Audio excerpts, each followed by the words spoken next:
Hello guys, welcome back to my channel. आज हम देखने वाले हैं क्लास 10th का chapter 12 surface areas and volumes. ये नाम आपने पहले भी सुना है क्योंकि आपने इसको किया है क्लास 9th में। क्लास 9th का भी एक चैप्टर था जिसमें सरफेस एरिया एंड वॉल्यूम है, और 10th में भी यहाँ पर एक चैप्टर है जिसका नाम सेम है। इसमें बस आपको क्लास 9th में छोटे छोटे क्वेश्चन थे, यहाँ पर थोड़ा सा डिफिकल्ट होगा। तो डिफिकल्ट तो नहीं होगा, आसान होगा, बस आपको समझना है कैसे करना है। सबसे पहले देखिए, हम चैप्टर को समझते हैं नाम के जरिए, सरफेस एरिया। तो हम सबसे पहले समझते हैं सरफेस एरिया क्या होता है। जैसे कि फॉर एग्जांपल मान लो मैंने यहाँ पर एक रेक्टेंगल बनाया है। अब रेक्टेंगल में एरिया क्या होता है, ये जो पार्ट नजर आ रहा है ये होता है इसका सरफेस एरिया।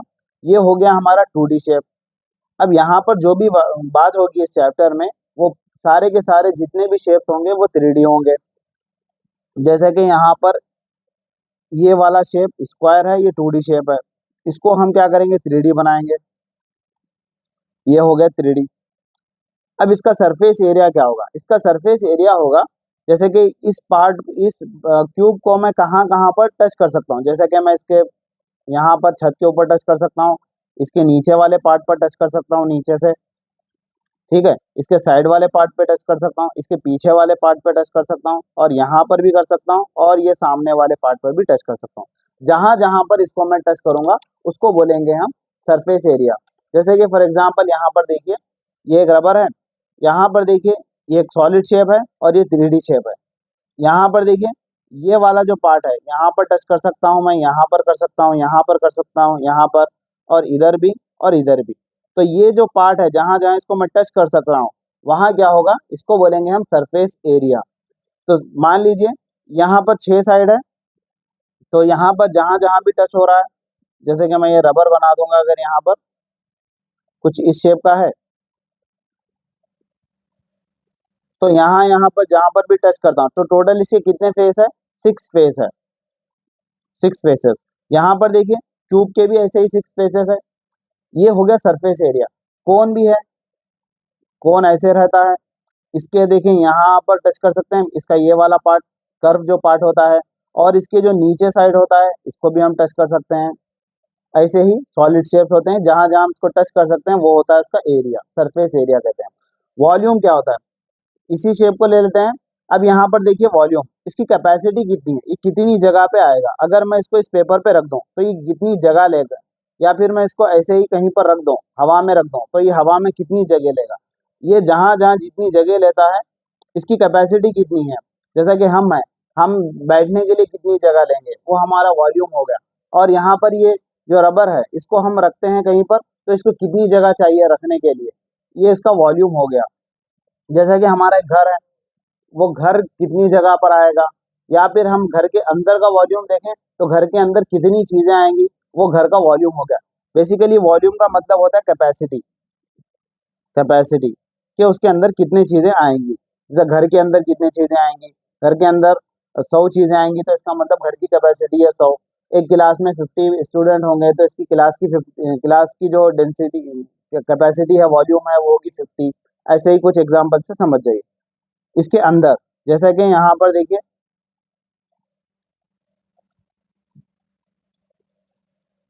ये था सरफेस एरिया यानी कि ऊपर वाला पार्ट। ये जहां जहां टच कर रहे हैं, जो जो एरिया है वो एरिया कवर कर रहे हैं, वो होता है सरफेस एरिया। ये बॉक्स ही कितने जगह पे आएगा, उसको कहते हैं वॉल्यूम। तो इसी के बारे में हम इस चैप्टर में पढ़ने वाले हैं। तो इस चैप्टर में सबसे ज्यादा अहम और जरूरी ये है कि आपको इसके फॉर्मूलेस आने चाहिए। जैसे कि पहला हम यहाँ पर देखेंगे क्यूब के फॉर्मूलेस क्या क्या होते हैं। जैसे कि क्यूब है, ये क्यूब है, ये शेप है क्यूब, यहाँ पर बनाता हूं मैं अच्छे से। ये एक शेप है क्यूब, स्क्वायर से मिलकर बनता है क्यूब। स्क्वायर के 6 फेसेस अगर लगा देंगे तो वो बन जाएगा क्यूब, ठीक है। ये क्यूब बन गया।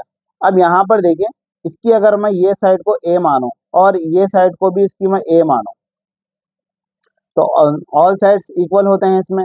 ये भी साइड ए होगी, ये भी साइड ए होगी, ये भी साइड ए होगी, ये पीछे वाली ये भी साइड ए होगी, सब साइड्स ए ए होंगे क्योंकि स्क्वायर के ऑल साइड्स इक्वल होते हैं। तो क्यूब के भी ऑल साइड्स क्या होंगे, इक्वल होंगे।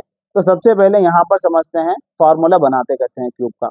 यहाँ पर देखिए lateral surface area LSA, lateral surface area यानी कि इसकी ये वाला पार्ट और ये साइड वाला पार्ट और ये वाला पार्ट और ये पीछे वाला पार्ट और ये सामने वाला पार्ट, कितने पार्ट हो गए टोटल? 4 पार्ट। इसकी हमको छत को नहीं देखना है और ना इसके फर्श को देखना है, बस हमको इसके 4 पार्ट देखने हैं। जैसा कि यहाँ पर देखिए ये रबर है, इसका हमको ये वाला पार्ट और ये वाला पार्ट नहीं देखना है, तो ये 4 पार्ट हो गए, 1 2 3 4, ये 4 पार्ट, इसको कहते हैं हम लैटरल सरफेस एरिया। ठीक है, क्यूब और स्क्वायर में होता है लैटरल सरफेस एरिया। तो इसका लैटरल सरफेस एरिया का फॉर्मूला क्या होगा? जैसे कि यहाँ पर देखिए एक स्क्वायर है, इसकी ये साइड ए है और ये भी साइड ए है, ऑल साइड्स ए होंगे, तो इसका एरिया क्या होगा? इसका एरिया होगा ए इंटू ए, यानी कि ए स्क्वायर। ठीक है, तो यहाँ पर कितने स्क्वायर है? एक, इधर साइड 2 और पीछे साइड 3 और ये साइड 4, टोटल 4 स्क्वायर्स है। तो 4 स्क्वायर होंगे तो इसका मतलब क्या होगा? 4A square. एक स्क्वायर है तो उसका होगा ए स्क्वायर, 4 होंगे तो क्या हो जाएगा? 4A square. अब ऐसे ही surface area of open cube क्या होता है? अब यहाँ पर देखिए इसके 4 दीवार तो हैं, नीचे फर्श भी है, लेकिन ऊपर छत नहीं है, ऊपर से खाली है। जैसे कि स्विमिंग पूल होता है, आप लोगों ने स्विमिंग पूल देखा है, उसके चारों तरफ दीवार होती है और नीचे फर्श होता है, लेकिन ऊपर का हिस्सा उसका ओपन होता है, तो उसको कहते हैं हम ओपन क्यूब। तो इसका ओपन क्यूब क्या होगा? यहाँ देखिए चारों दीवारों का होगा 4A स्क्वायर। अब ये नीचे एक और स्क्वायर हमको मिलाना है, तो टोटल कितने हो गए? 5A square. अब यहाँ पर बात करेंगे हम टोटल सरफेस एरिया। टोटल यानी कि पूरे 6 के 6 फेसेस, 1 2 3 4, नीचे 5 ऊपर 6, तो 6 फेसेस का क्या हो जाएगा? 6A square. तो ये लैटरल सरफेस एरिया है, ये सरफेस एरिया ओपन क्यूब यानी कि ऊपर का खाली है, और टोटल सरफेस एरिया यानी कि पूरे टोटल 6 फेस, 6 फेस, तो 6A स्क्वायर हो जाएगा। वॉल्यूम ऑफ क्यूब का वॉल्यूम क्या होता है? ए क्यूब। इसके जो लेंथ, ब्रेथ और हाइट, लेंथ ब्रेथ हाइट तीनों को मल्टीप्लाई करेंगे तो बन जाएगा, इसकी लेंथ भी ए है, ब्रेथ भी ए है और हाइट भी ए है, तीनों को मल्टीप्लाई करेंगे तो मिल जाएगा हमको इसका वॉल्यूम। वॉल्यूम होता है ए क्यूब, इसकी जो भी साइड होगी इसको थ्री टाइम्स मल्टीप्लाई करेंगे, इसका वॉल्यूम आ जाएगा। ये हो गया क्यूब का फॉर्मूले, ये क्यूब के फॉर्मूले से। आप स्क्रीनशॉट लेना चाहते हैं तो ले सकते हैं। चलिए नेक्स्ट हम बढ़ते हैं। सेकंड है हमारे पास क्यूबॉइड। क्यूबॉइड देखिए बेसिकली क्यूबॉइड बनता है रेक्टेंगल शेप से। रेक्टेंगल शेप आपने देखा होगा, कुछ ऐसे होता है।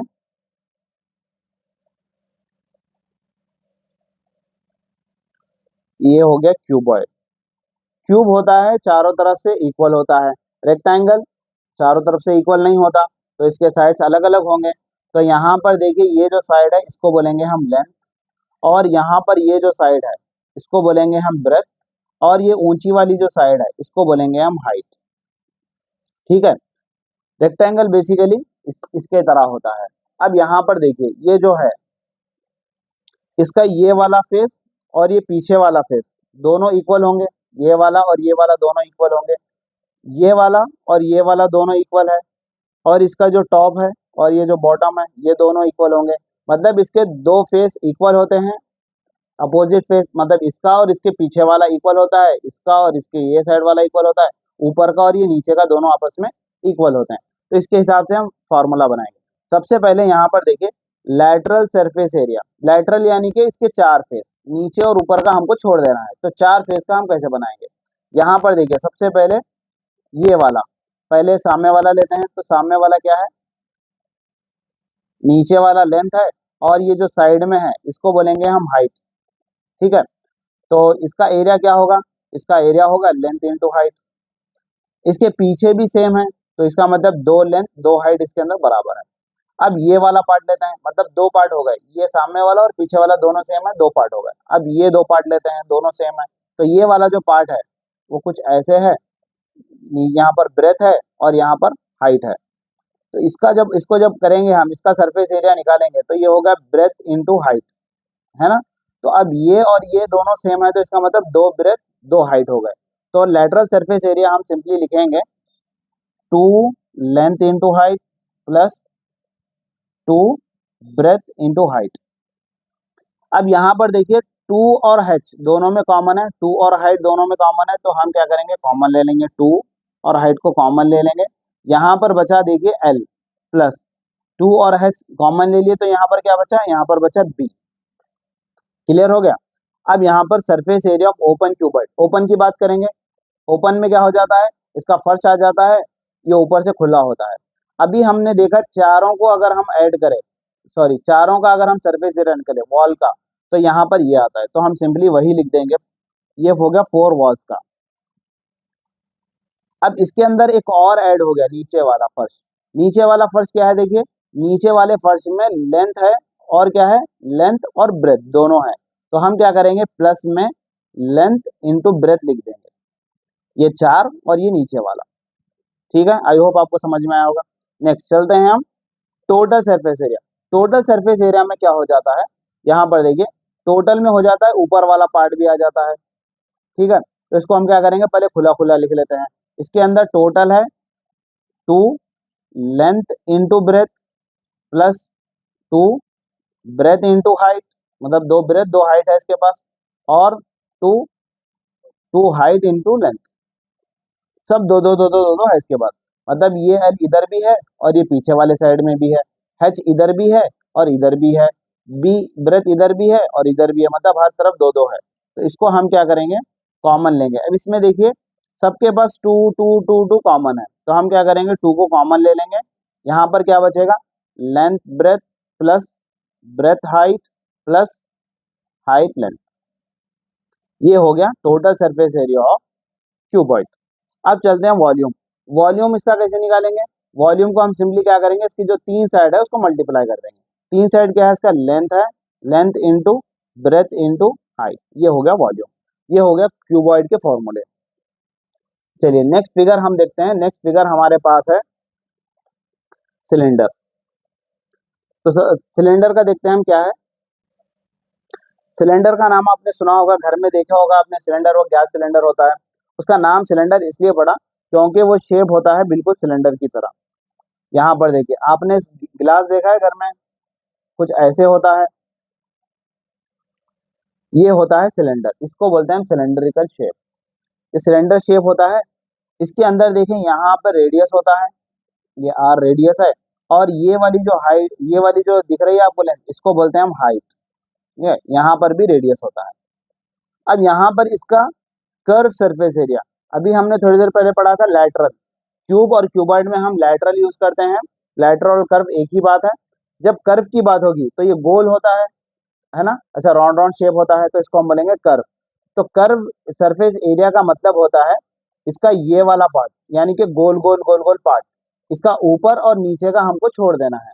तो ऊपर और नीचे का हम अगर छोड़ देंगे तो ये वाला जो पार्ट है उसको बोलेंगे हम कर्व सरफेस एरिया। तो कर्व सरफेस एरिया इसका होता है 2πRh, 2πRh, ये होता है curve surface area of cylinder. ठीक है, अब हम चलते हैं इसका surface area of open cylinder. Open cylinder यानी कि इसका टॉप नहीं रहेगा, इसका बेस रहेगा, बस बेस आ जाएगा, टॉप से ओपन रहेगा, जैसे कि गिलास होती है, कांच की जो गिलास देखे हो आप लोग, वो आ जाएगा। अब चलिए इसका कर्व सरफेस एरिया हम देखें क्या है, 2πRh प्लस इसके अंदर एक चीज ऐड हो गई, वो हो गई नीचे वाला बेस। बेस कौन से शेप का है, बेस सर्कल शेप का है। तो सर्कल का एरिया क्या होता है, सर्कल का एरिया होता है πr²। ठीक है, अब यहाँ पर देखिए इसको थोड़ा सा छोटा कर लेते हैं फॉर्मूले को। यहाँ पर इन इन दोनों में कॉमन क्या नजर आ रहा है, दोनों में कॉमन है पाई, दोनों के पास पाई है और दोनों के पास आर है, तो हम कॉमन ले लेंगे पाई और आर। तो यहाँ पर बच गया 2h, तो हमें लिखेंगे 2h प्लस पाई और आर बाहर आ गए, यहाँ पर आर 2 टाइम्स है तो एक आर बाहर आ गया, तो यहाँ पर एक आर बच गया। तो ये हो गया surface area of open cylinder. Open cylinder ऐसे इसका फॉर्मूला ये है। अब यहाँ पर बात करते हैं हम total surface area of cylinder क्या होगा। Total surface area of cylinder होता है, यानी कि नीचे यहाँ पर देखिए ये बॉटम भी आ गया और यहाँ पर ऊपर टॉप भी आ गया, टॉप और बॉटम दोनों ऐड हो गए। पहले तो curve surface area, curve surface area लिख लेते हैं हम 2πRh। इसके अंदर यहाँ पर ये भी सर्कल आ गया, ये भी सर्कल आ गया, तो 2 सर्कल आ गए, दोनों सर्कल। तो हम क्या करेंगे, सर्कल का एरिया होता है πr², तो यहाँ पर 2 सर्कल है तो हम लिखेंगे 2 पाई आर स्क्वायर। अब इनमें कॉमन क्या है, इनमें कॉमन देखिए 2 है, पाई है और आर है, तो हम लिखेंगे 2 पाई आर, ये कॉमन है। तो यहाँ पर बच गया एच और यहाँ पर एक आर बाहर आ गया, तो यहाँ पर बच गया एक R. 2 pi R H, H plus R, ये है total surface area of cylinder. अब यहाँ पर वॉल्यूम की बात करते हैं, इसका वॉल्यूम क्या होगा, ये कितनी कैपेसिटी है इसके अंदर। इसका वॉल्यूम होगा, सिलेंडर का वॉल्यूम होता है पाई आर स्क्वायर एच, तो हम यहाँ लिखेंगे पाई आर स्क्वायर एच। ठीक है, ये है सिलेंडर के फॉर्मूले। ये 4 फॉर्मूले होंगे, इसके अलावा कोई फार्मूला नहीं होगा। अब चलते हैं नेक्स्ट फिगर की तरफ हमारे, जो कि है कोन। कोन आपने देखा होगा, मेहंदी वाला कोन देखा होगा या फिर आइसक्रीम वाला कोन देखा होगा, उस कोन की बात हो रही है। कोन कुछ ऐसे शेप का होता है, ये वाला शेप का होता है। यहाँ पर देखिए नीचे तो सर्कल होता है, तो सर्कल होगा तो इसके अंदर रेडियस होगा, और यहाँ पर यहाँ से लेके जो टॉप से लेके यहाँ तक जो बात होती है उसका नाम होता है हाइट, तो हम इसको लेंगे हाइट। और ये जो तिरछा जो साइड दिख रहा है, कोन की साइड जो तिरछी होती है उसको हम बोलते हैं एल। एल यानी कि स्लैंट हाइट। चलिए, अब यहाँ पर आपको करना क्या है, आपको यहाँ पर देखना है इसका curve surface area. Curve surface area क्या होता है, यानी कि सिर्फ ये वाला पार्ट जो कोन का कर्व पार्ट होता है, जो round round round round part होता है उसको हम बोलते हैं कर्व। नीचे वाले पार्ट की बात नहीं हो रही, बस कर्व की बात हो रही है। तो कर्व इसका सरफेस एरिया होगा पाई आर एल। ठीक है, अब यहाँ पर देखिए, अगर इसके अंदर, अच्छा यहाँ पर ये बात कर लेते हैं पहले स्लैंट हाइट। कुछ क्वेश्चन होते हैं जिसमें आपको एल की वैल्यू नहीं दी होती है, तो एल कैसे मालूम करें, जिसमें आर की वैल्यू होती है और एच की वैल्यू होती है। तो एल की वैल्यू मालूम करने के लिए आप लिख सकते हो L is equal to under root R square plus H square. ठीक है, ये होती है एल की वैल्यू, ऐसे निकाल सकते हो। क्यों ऐसे लिया हमने, क्योंकि यहाँ पर पाइथागोरस थ्योरम लग रहा है। यहाँ पर देखिए ये ट्रायंगल बन रहा है, रेक्टेंगल बन, सॉरी राइट ट्रायंगल बन रहा है, तो ये हो गया हाइपोटेनस और अ, ये हो गया बेस और ये हो गया परपेंडिकुलर। तो यहाँ पर पाइथागोरस थ्योरम लग रहा है, इससे फॉर्मूला बनता है। अगर किसी क्वेश्चन में आपको हाइट नहीं दी हुई है तो आप हाइट ऐसे निकाल सकते हो। हाइट के लिए आपको लिखना पड़ेगा under root L square minus R square. अगर किसी क्वेश्चन में आपको आर नहीं दिया हुआ है, रेडियस नहीं दिया हुआ है, तो आप कैसे निकालेंगे, रेडियस निकालने के लिए आपको फॉर्मूला लगाना होगा L square minus sorry L square minus H square. यहाँ पर एच मालूम करना है तो आर स्क्वायर, आर मालूम करना है तो एच स्क्वायर। ये हो गया। अब यहाँ पर हम बात करते हैं total surface area of cone. Cone का टोटल सरफेस क्या होगा, एक तो हो गया कर्व पार्ट, तो हम लिखेंगे पाई आर एल, ये तो कर्व है। ठीक है, इसके अंदर ये क्या ऐड हो गया नीचे, इसके अंदर सर्कल ऐड हो गया। सर्कल का फॉर्मूला क्या होता है, सर्कल का होता है पाई आर स्क्वायर, सर्कल का एरिया। अब हम क्या करेंगे, इसमें से कॉमन लेंगे, इसको छोटा बना लेंगे। पाई आर दोनों के पास है, तो हम यहाँ लिखेंगे पाई आर, यहाँ पर बच गया एल और एक आर बाहर, यहाँ पर पाई बाहर आ गया, इसमें 2 आर में से एक आर चला गया, तो यहाँ पर बच गया एक R. Pi R into L plus R, ये होता है total surface area of cone. अब वॉल्यूम की बात करते हैं, इसकी कैपेसिटी कितनी है कोन की। कोन की कैपेसिटी का फॉर्मूला होता है 1/3 पाई आर स्क्वायर एच, ये होता है कोन की कैपेसिटी। वॉल्यूम का फॉर्मूला, वॉल्यूम ऑफ कोन अगर आपको कहीं पर सॉल्व करना है तो आपको ये फॉर्मूला लगाना। बेसिकली वॉल्यूम क्या होता है, ये कोन क्या होता है, अभी आपने पीछे सिलेंडर देखा, सिलेंडर कुछ ऐसे होता है, ये होता है 1/3 ऑफ सिलेंडर। तो इसीलिए हम क्या करते हैं, सिलेंडर का आपने देखा होगा, सिलेंडर का फॉर्मूला क्या था, पाई आर स्क्वायर एच। आपने पीछे सिलेंडर का देखा होगा फॉर्मूला, सिलेंडर का volume of cylinder pi are square H. तो हम क्या करते हैं, ये 1/3 होता है, ये कौन नजर आ रहा है आपको सिलेंडर के अंदर, तो ये 1/3 होता है, तो हम क्या करते हैं simply 1/3 1/3 pi are square H, ये होता है वॉल्यूम ऑफ कोन। ये हो गया हमारा कोन का, कोन के फॉर्मूलेस हो गए। अब हम चलते हैं नेक्स्ट फिगर की तरफ, जो कि है स्फीयर। स्फीयर आपने देखा होगा, स्फीयर एकदम सर्कल नहीं, स्फीयर की बात कर रहा हूँ। स्फीयर जो बच्चे बॉल से खेलते हैं, क्रिकेट बॉल होता है, आपने देखा होगा कुछ ऐसे होता है क्रिकेट बॉल। बनाता हूं मैं यहाँ पर,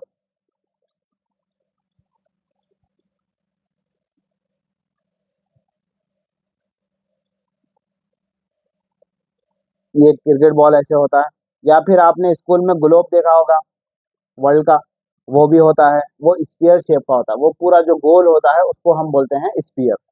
यहाँ पर इसके अंदर एक रेडियस होता है, तो इसके पास टोटल 4 रेडियस होंगे, इधर भी होगा, इधर भी होगा और इधर भी होगा। तो अब यहाँ पर देखिए इसका इसका कर्व सरफेस टोटल सरफेस एक ही होगा, क्योंकि वो बॉल है, उसके अंदर कर्व तो पूरा ही कर्व है, कहीं से ऊपर नीचे कहीं पर भी नहीं है, तो वो टोटल ही होगा। तो इसका फॉर्मूला होता है, स्फीयर का फॉर्मूला होता है 4 पाई r स्क्वायर, 4 पाई r स्क्वायर। ये फॉर्मूला याद रखना है आपको स्फीयर के लिए। इसका वॉल्यूम क्या होगा? इसका वॉल्यूम होगा 4/3 पाई r क्यूब। ये होगा इसका वॉल्यूम स्फीयर का। इसी इसके सिर्फ ओनली 2 फॉर्मूलेस है, वो एक टोटल सरफेस एरिया ही कहेगा, सरफेस एरिया ऑफ स्फीयर एक फार्मूला, और वॉल्यूम ऑफ स्फीयर ये दूसरा फार्मूला। अब चलते हैं नेक्स्ट हेमिस्फीयर की तरफ। हेमिस्फीयर क्या होता है? हेमिस्फीयर होता है इसका आधा पार्ट। जैसे कि मैं यहाँ पर बनाता हूँ, अगर हम बॉल को अगर बीच में से कट कर देंगे तो वो कुछ ऐसे नजर आएगा, ठीक है। तो इसके अंदर यहाँ पर एक रेडियस होता है, इसको बोलते हैं हेमिस्फीयर। अब यहाँ पर देखिए कर्व सरफेस यानी कि ये वाला पार्ट, खाली ये नीचे का गोल पार्ट, इसकी बात नहीं हो रही, ऊपर वाले की बात नहीं हो रही, खाली ये नीचे के गोल पार्ट की बात हो रही है। तो ये टोटल, अगर हम total surface area of sphere को देखेंगे तो ये होता है 4 पाई r। अगर इसको हम आधा कर देंगे तो क्या हो जाएगा? फॉर्मूला भी आधा हो जाएगा, इसका होता है 2 पाई r स्क्वायर। अगर हम टोटल सरफेस एरिया मालूम करें इसका, तो इसके अंदर एक चीज ऐड हो जाएगी, वो है ये ऊपर वाला सर्कल, ठीक है। अगर जब हम इसको कट करेंगे तो हम इसको भी टच कर सकते हैं, नीचे वाले कर्व पार्ट को, और ये ऊपर वाले पार्ट को भी टच कर सकते हैं। तो ये इसके अंदर एक चीज ऐड हो गई, तो हम यहाँ लिखेंगे 2 पाई r स्क्वायर प्लस, और ये सर्कल का क्या हो जाएगा? पाई r स्क्वायर। इसको हम सिंप्लीफाई कर लेते हैं, पाई स्क्वायर दोनों में कॉमन है, सॉरी यहाँ पर देखिए 2 पाई r square pi r square, तो कितने हो गए टोटल? ये 3 पाई r स्क्वायर हो गए, ये 2 और ये 1 दोनों मिलके 3 पाई r स्क्वायर हो गए। अब वॉल्यूम की बात कर लेते हैं। वॉल्यूम ऑफ स्फीयर होता है इसका आधा, ये 4/3 है, तो इसका आधा हो जाएगा 2/3, 2/3 पाई r क्यूब। ये टोटल आपको ये चैप्टर में आपको देखने को मिलेगा। ये सारे जितने भी मैंने सॉलिड शेप बताए हैं, ये सब के सब इस चैप्टर में आपको आने वाले हैं। अब हमको क्या करना है? अब ये तो हम 9 में पढ़े थे, इसके फॉर्मूलेज पढ़े थे, इसके क्वेश्चन भी सॉल्व करे थे। 10th में ऐसा क्या एक्स्ट्रा है? 10th में जो एक्स्ट्रा है वो आपको मैं अभी बताने वाला हूँ। 10th में आएगा, 2 सॉलिड्स को मिलाकर आपको क्वेश्चन आएगा, जैसे कि surface area of combined solid. अब 2 सॉलिड को आपको मिक्स करके दे देगा और पूछेगा आपसे कि इनका सरफेस एरिया क्या है बताओ, इनका वॉल्यूम क्या है बताओ। तो हम क्या करेंगे, सिंपली आप यहाँ पर एक एग्जाम्पल लेकर बता देता हूँ। जैसे कि यहाँ पर मेरे पास एक सिलेंडर है, ठीक है, ये हो गया सिलेंडर, ये सिलेंडर का शेप है, इसका हमको वॉल्यूम मालूम है, कर्व सरफेस एरिया मालूम है। अब यहाँ पर एक्स्ट्रा 10th में क्या आ जाएगा, इसके ऊपर वो ऐड कर देगा हेमिस्फीयर, कौन से भी शेप के ऊपर किसको भी ऐड कर देगा। हेमिस्फीयर अभी हमने देखा हेमिस्फीयर, तो इसके ऊपर एक हेमिस्फीयर ऐड कर देगा। अब बोलेगा इसका सरफेस एरिया, तो अब इसका सरफेस एरिया हम कैसे देखेंगे? इसका सरफेस एरिया देखेंगे हम, सबसे पहले देखिए यहाँ पर सिलेंडर में क्या क्या है, curve surface area of cylinder और नीचे सर्कल। तो हम यहाँ लिखेंगे curve surface area of cylinder, पहले तो इसके अंदर ये है, ठीक है, प्लस, और इसमें एक्स्ट्रा क्या है, नीचे वाला बेस, तो मैं लिखेंगे बेस ऑफ सिलेंडर, ठीक है, सी से सिलेंडर समझ लो। और ऊपर यहाँ पर देखिए, ऊपर जो यहाँ पर है ये curve surface area of sphere है, हेमिस्फीयर है, या फिर टोटल है, कर्व है, क्योंकि इसका जो अंदर का पार्ट है वो छुप गया इसके अंदर, इसको ऊपर जब लगा दिए तो इसका जो अंदर का पार्ट था वो छुप गया, तो ये हो जाएगा plus, plus curve surface area of hemisphere. अब इसका फॉर्मूला लिखते हैं, कर्व सरफेस एरिया क्या होता है? 2 पाई r h, ये होता है कर्व सरफेस, प्लस इसका बेस कितना होता है? बेस होता है पाई r स्क्वायर, प्लस, अब यहाँ पर देखिए ये स्फीयर है, हेमिस्फीयर है, इसका कर्व सरफेस एरिया क्या होता है? इसका कर्व सरफेस एरिया होता है 2 पाई r स्क्वायर। अब इसको सॉल्व कर लेते हैं, सिंप्लीफाई कर लेते हैं, 2 पाई r h, इनको देखो, ये पाई आर स्क्वायर है 2 पाई, कितने होगा टोटल 3 पाई आर स्क्वायर होगा, 3 पाई आर स्क्वायर। इसी तरह से आपको सॉल्व करना होता है। अब इनमें कॉमन क्या है ले सकते हैं आप, पाई आर दोनों में कॉमन है, तो आप ले लोगे यहाँ पर पाई आर, तो यहाँ पर बच गया 2h बच गया, तो यहाँ लिखोगे 2h प्लस यहाँ पर क्या बच गया, यहाँ पर बच गया 3r पाई आर, एक आर बाहर आ गया, एक आर बच गया, तो सॉरी ब्रैकेट 3r, ये ब्रैकेट क्लोज। ये कुछ ऐसे क्वेश्चन होते हैं। एक और एग्जांपल देख लेते हैं ताकि आपको अच्छे से समझ में आ जाए। जैसे कि मैं यहाँ पर मान लो एक हेमिस्फीयर लेता हूँ, ये हेमिस्फीयर हो गया। अब इसके ऊपर एक कोन को ऐड कर देता हूँ मैं, यहाँ पर देखिए कोन ऐड हो गया। अब ये शेप का हमको चाहिए सरफेस एरिया, तो सरफेस एरिया इसका कहाँ होगा, इसका ये जो अंदर वाला पार्ट है ये पार्ट तो छुप गया, इसको हम ये पार्ट का हम सरफेस एरिया नहीं निकाल सकते। सरफेस एरिया वो होता है जहाँ पर हम टच कर सकते हैं, तो इसके जो बाहर वाला पार्ट होता है उसको हम टच कर सकते हैं, ये वाला, तो कर्व सरफेस एरिया हो गया हेमिस्फीयर का। और ये कोन का कर्व सरफेस एरिया हो गया, तो हेमिस्फीयर का कर्व सरफेस एरिया होता है 2 pi r, 2 pi are square, ये होता है hemisphere of surface area of hemisphere. Cone का सरफेस एरिया क्या होता है, कोन का होता है पाई आर एल। अब इन दोनों में कॉमन क्या है, देखिए इन दोनों में कॉमन है पाई आर, तो यहाँ पर बच गया 2r प्लस और यहाँ पर बच गया एल। तो ऐसे आपको क्वेश्चंस आते हैं और आपको ऐसे ही सॉल्व करना होता है। दो दो सॉलिड शेप आएंगे, उनको ज्वाइंट करेंगे, कंबाइन करेंगे, फिर आपको कहेगा उसका सरफेस एरिया निकालो। वॉल्यूम की बात कर लेते हैं। वॉल्यूम निकालना बहुत आसान है। जैसा कि फॉर एग्जांपल इसी शेप को ले लेते हैं वॉल्यूम के लिए। जैसा कि मैं यहाँ पर ड्रॉ करा एक हेमिस्फीयर, इसके ऊपर हम ऐड कर देंगे कोन को, तो इसका वॉल्यूम क्या होगा, सिंपली इसका वॉल्यूम होगा, बस दोनों का वॉल्यूम को लिख देना है आपको और कुछ नहीं करना है। जैसा कि सबसे पहले देखिए कोन, कोन का वॉल्यूम क्या है 1/3 पाई आर स्क्वायर एच, ये वॉल्यूम का कोन का वॉल्यूम है। प्लस और किसका वॉल्यूम है यहाँ पर, हेमिस्फीयर का। हेमिस्फीयर का वॉल्यूम होता है 2/3 पाई आर क्यूब, ये होता है हेमिस्फीयर का वॉल्यूम। अब यहाँ पर देखिए इनमें कुछ कॉमन नजर आ रहा है, तो कॉमन लेकर इस फॉर्मूले को हम छोटा बना सकते हैं। जैसे 1/3 यहाँ भी है, यहाँ भी है, pi are square h, pi r यहाँ भी है, तो हम क्या करेंगे 1/3 कॉमन ले लेंगे, पाई आर कॉमन ले लेंगे, तो यहाँ पर बच जाएगा पाई आर स्क्वायर। यहाँ पर भी स्क्वायर है ना, यहाँ पर 3 है, यहाँ पर 2 है, तो 2 तो कॉमन है दोनों में, तो यहाँ पर बच जाएगा एच प्लस 1/3 बाहर आ गया, तो यहाँ पर क्या बच गया 2 बच गया। पाई आर यहाँ पर देखिए क्यूब था, 2 बाहर आ गया तो 1 बच गया। ये हो गया वॉल्यूम ऑफ दिस शेप। ठीक है, अब हम चलते हैं नेक्स्ट, एक और एग्जांपल ले लेते हैं। जैसे कि मान लो मैंने एक सिलेंडर लिया, यहाँ पर सिलेंडर ले लिया और यहाँ पर इसके ऊपर मैंने जोड़ दिया कोन, तो अब इसका वॉल्यूम आपको पूछा जाए तो आप सिंपली क्या करोगे, दोनों को ऐड कर दोगे। वॉल्यूम ऑफ कोन क्या होता है, वॉल्यूम ऑफ कोन होता है 1/3 pi are square H plus, फिर यहाँ पर देखिए सिलेंडर का वॉल्यूम, सिलेंडर का वॉल्यूम क्या होता है पाई आर स्क्वायर एच होता है, तो दोनों को क्या करेंगे सॉल्व करेंगे, छोटा करेंगे फॉर्मूले को। Pi are square h pi square दोनों में कॉमन है, तो हम यहाँ लिखेंगे पाई आर स्क्वायर एच, तो यहाँ पर बच गया 1/3 प्लस यहाँ पूरा बाहर आ गया तो क्या बच गया 1, तो ये हो गया सॉलिड, दिस सॉलिड का वॉल्यूम। वॉल्यूम के लिए आपको कुछ भी झंझट नहीं करना है, बस वॉल्यूम के लिए दोनों का वॉल्यूम का फॉर्मूला लिखना है, ऐड कर देना है। सरफेस एरिया के लिए आपको देखना पड़ेगा ये कर्व सरफेस एरिया है या टोटल सरफेस एरिया है या ओपन सरफेस एरिया है, ये आपको देखना पड़ेगा। आई होप ये सब आपको समझ में आया होगा। वीडियो अच्छा लगी हो तो लाइक करें, और इसी तरह के 10th के पूरे सिलेबस के लिए आपको पढ़ना है तो मेरे चैनल को लाइक करें, शेयर करें, सब्सक्राइब करें। मिलते हैं नेक्स्ट वीडियो में। Lots of thanks for watching.